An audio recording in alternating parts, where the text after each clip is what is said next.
He'll know because of the content you're already dishing out.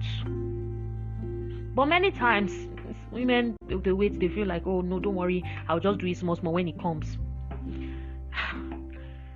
Look, if you are going to get a great marriage, you're going to be an asset in that marriage. So every investment you are making now, I'm talking about spiritual, financial, any kind of investment you're making now is not a waste. And this, my sister, is what I want to use to conclude and encourage you. Walk with God, really walk with Him. Learn how to walk with Him. Walking with God has already been shared in our Bible on how we can go about it. Jesus is a great model. If you don't know where and how to walk with God, start with the book of Matthew to John. Matthew, Mark, Luke, and John. Start reading it. Just simple examples. The New Testament have people. There's the Old Testament. Walk with Him. It's the best and most important investment you would have, even in your married life.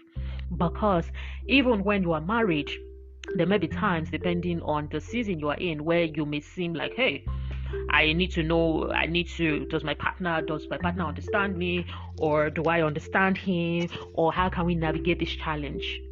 Example, like a challenge, which may not necessarily may have to do with you, but may have to do with the challenge of life. It is out of the depths of your wells that you're actually going to be able to draw out to tell your partner, baby, it's okay. It's not only the husband that has to tell the wife, baby, it's okay. The wife too can also tell the husband, baby, it is okay. The question is, for the challenges ahead of life, what are the investments you're making? Because with every great and successful thing comes challenges as well. Jesus had a great ministry and a great assignment, but he did have challenges. It had challenges as well, which he was able to overcome out of the deposits of the things that he had allowed God to place on the inside of him in his quiet time, in his walk with him, in walking with him, in working with him, in serving God, and so on and so forth.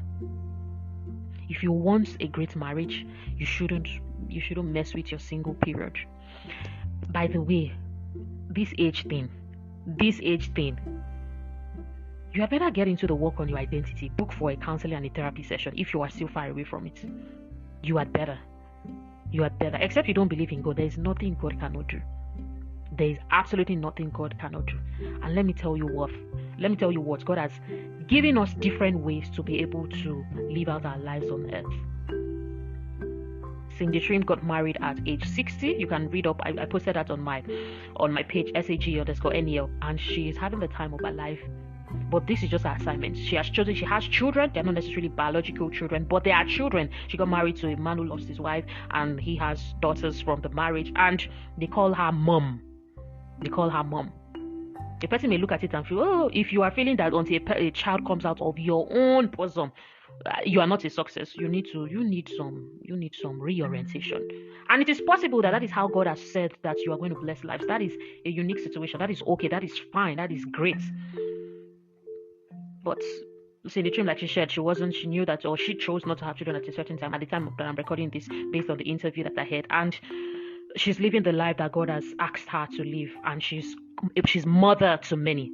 So how do you see life? And are you seeing life from the matrix of the Word of God, or are you seeing it from the lenses of the expectation of people? www.wondiva.com is the site to visit. W.O.N.D.I.V.A. Nkechi Imanuelayode Sage Nell is my name, and you can reach out to us on +234 808 777 6755. Thank you for listening.